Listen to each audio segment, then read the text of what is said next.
هلو، اخر يوم في رحله الاقصر واسوان. هنبدا اني بوريكم الفيديو بتاع الاوضه اللي احنا كنا فيها، وبعدين بدانا نلم حاجتنا ونجهز وكده عشان نمشي. خلاص هنمشي خالص بقى. قضينا طول النهار ومشينا بالليل. اول مكان رحناه هو متحف النوبه. الفكره بدات وقت وجود حمله اليونسكو لانقاذ اثار النوبه بناء على طلب الحكومه المصريه سنه 1960 ليضم التراث الاثري والتاريخي والحضاري والبيئي للنوبه. وافتتح عام 1997 بتصميم معماري متميز من 3 طوابق تعكس العمارة التقليدية المحلية النوبية، ويسلط الضوء على مراحل تطور الحضارة المصرية في النوبة عبر العصور من الناحية الجغرافية والاجتماعية والثقافية.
والوجهة التانية كانت المسلة الناقصة. اكتشفت في أوائل القرن العشرين بعد أن غطتها الرمال لآلاف السنين في إحدى محاجر أسوان الشهيرة بصلادتها وجودتها العالية. على الأرجح أنه بدأ نحت هذه المسلة غير المكتملة بتكليف من الملكة حتشبسوت لنصبها أمام معبد آمون رع في الكرنك، لكن توقف العمل بالمسلة الراقدة بعد ظهور العديد من التشققات في الحجر. تعتبر المسلة الناقصة من أطول المسلات المصرية على الإطلاق، حيث يصل طولها إلى 42 متر وتزن 1168 طن تقريبا لو قدر الانتهاء منها ونصبها.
تم رؤية المسألة الناقصة بنجاح.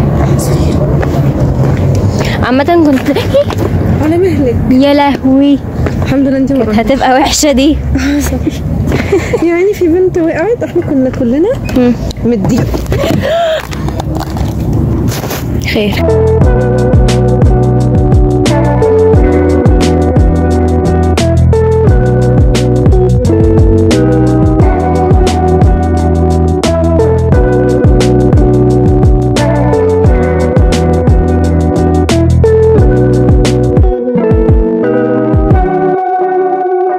والمحطة الثالثة هي قبة الهواء أو مقابر النبلاء. هي مجموعة من المقابر الصخرية في منحدرات التلال على الضفة الغربية لنهر النيل من الطرف الشمالي لجزيرة الفنتين التي تطل على النيل ببانوراما ساحرة تكشف روعة مدينة أسوان. ترجع المقابر الخاصة بحكام الأقاليم وكبار رجال الدولة القديمة إلى الدولة الوسطى. أما موقع هذه الجبانة فقد ظل مستخدما منذ الدولة القديمة حتى العصر اليوناني، وأطلق عليه اسم قبة الهواء نسبة إلى ضريح أحد الأولياء المسلمين وهو ضريح الشيخ علي أبو الهوى، والموجود أعلى قمة الجبل فوق المقابر.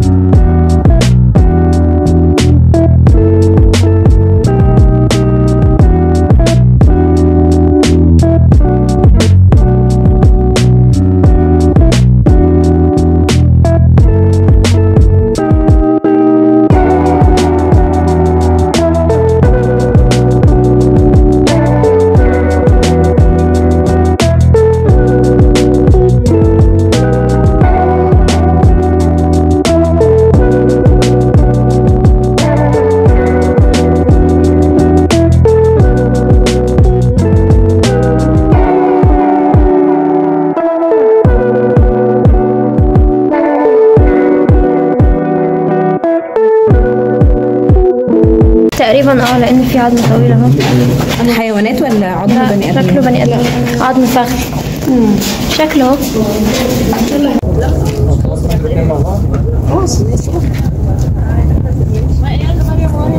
ماشي بس كلاس ده هتبقى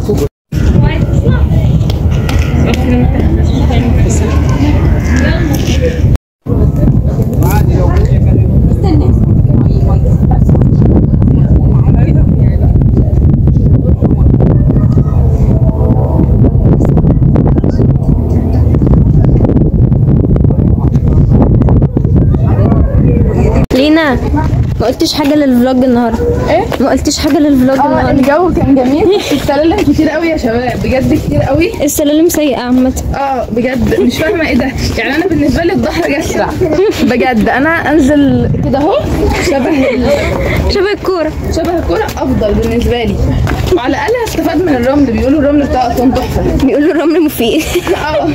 لكن ده زي ما انتم شايفين المنظر منظر سيء عامه، ومحتاجين طفطف يودينا بجد. خدنا على الطفطف اليومين اللي فاتوا. خدنا على الباص، ما كناش قادرين نمشي. انا رجلي بترتعش مش قادره. لا والطفطف في المعابد ده اللي كان خطير بصراحه، كان رايق وطراوه. بس النيل من فوق الفيو خطير. هو النيل خطير عامه. النيل تحفه. بس عارفه لما نبقى مثلا في المنصوره او القاهره بحس ان النيل ضيق، لكن انت واسع بينها. ما هو ده المنبع. شايفه المسافه من هنا وهنا قد ايه؟ جميل يا شباب. اتمنى ان شاء الله ظهر هايلي ريكومند سياحيه اختاروها وانا هاجي معاها، حاجه اسليكم. يلا بينا. بس معلش يا زهر انا هسيب الشرح واتصور. انا عارفه الحاجات دي او مش عارفاها بس اتصور برضه، مفيش خلق. ادعم عامه. انا ممكن اسيب الشرح واتصور. يا وجع المهنه خلاص، يا وجع المهنه بجد.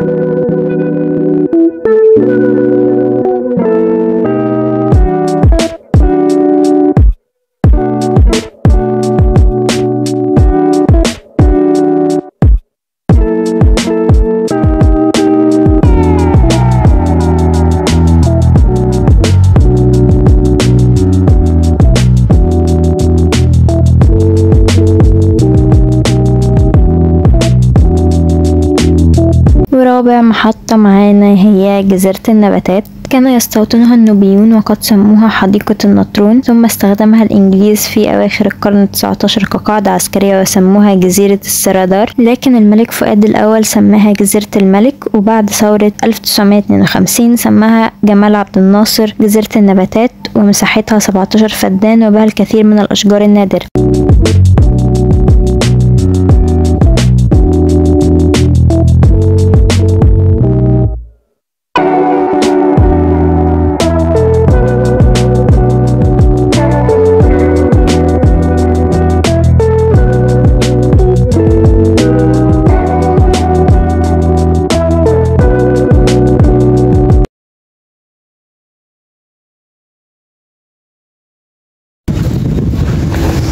بصوا يا شباب، هنا جزيرة النباتات هتلاقوا كل حاجة لونها أخضر وجميل.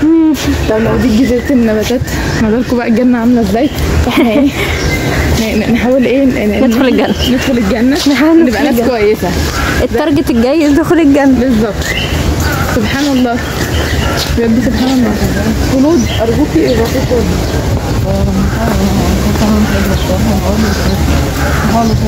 لا اللي انتوا قلتوها قبل كده ده كاتبين اسامينا على الشجره. هذه الضهر.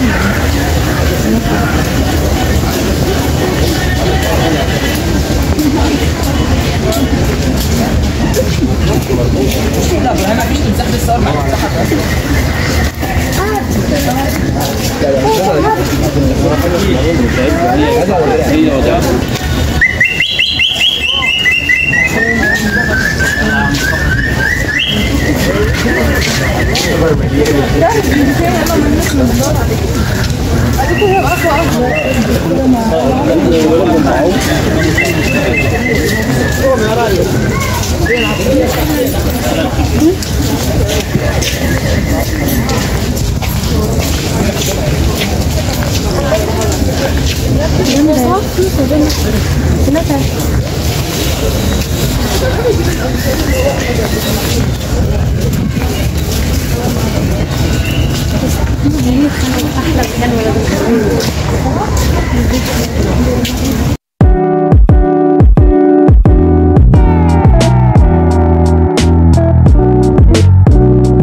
ليه تعمل دول سنين فين صور. انا صورتها اصلا من جنة.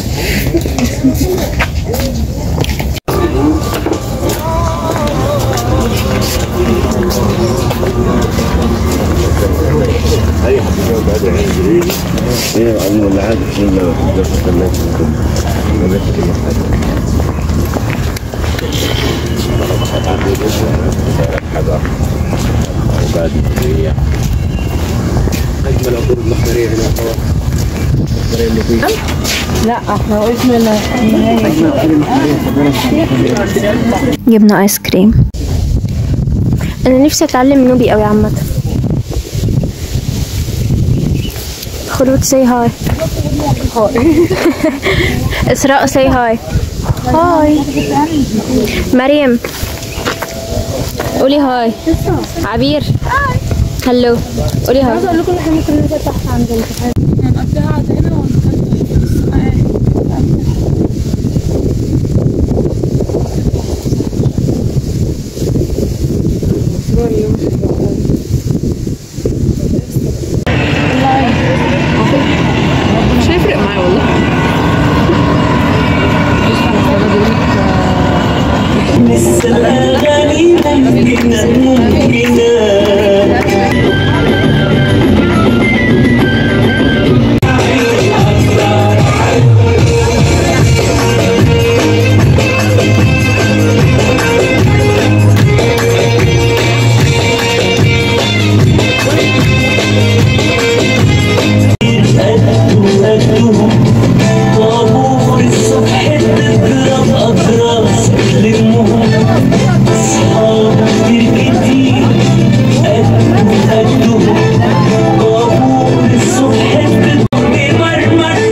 والمحطة الأخيرة كانت النوبة الجديدة. قضينا هناك شوية وقت وهي بجد لذيذة جدا، والوان البيوت حلوة جدا، والناس بجد في الأقصر وأسوان عامة طيبين جدا وروحهم حلوة، والأجواء كانت مرحة جدا. ودي كانت آخر حاجة كمزار في يومنا في أسوان.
طلعنا من النيل، رحنا اتغدينا بقى عشان ما كناش لسه اتغدينا لحد دلوقتي، وبعدين اتجمعنا وانطلقنا بالباص. الطريق كان 19 ساعة من أسوان للمكان اللي فيه الكلية، لأن احنا الباص رجع بينا على هناك. وبعدين كل واحد بدأ يرجع بقى محافظته وبيته وأهله وناسه وبلده وكده من عند الكلية. فخدنا 19 ساعة وعدينا من جنب البحر الأحمر، ودي كانت أول مرة في حياتي أعدي من جنب البحر الأحمر بصراحة، فاتوز سبيشال. اوكي بصراحة دي تاني مرة أعدي من جنب البحر الأحمر، لأن أول مرة كانت واحنا رايحين الأقصر، بس احنا كنا رايحين بالليل فأنا ما شفتش البحر أصلا، ما كنتش شايفة حاجة. بس كده آخر حاجة يعني صورتها كانت البحر والطريق وكده، ووصلت بالليل طبعا بيتنا. ما صورتش حاجة غير الطريق بالليل لأن بصراحة كنت خلاص بقى فصل شحن. وبس كده رحلة الأقصر وأسوان خلصت أخيرا بعد عناء. ويا رب يكون الفيديوز عجبتكم والفعاليات عامة عجبتكم، يا رب يكونوا اتبسطتوا زي ما انا اتبسطت، عشان بصراحة انا اتبسطت. واستنوا فيديوز كتير جاية ان شاء الله، وفلوجز كتير برضو جاية ان شاء الله. يا رب يكون الفيديو عجبكم، ما تنسوش تعملوا لايك وفولو وسبسكرايب وكل الحاجات دي. ما تنسوش تقولوا لي نوع الفيديوهات اللي عايزينها بعد كده، وتقولوا لي رأيكم في الفلوجز. باي.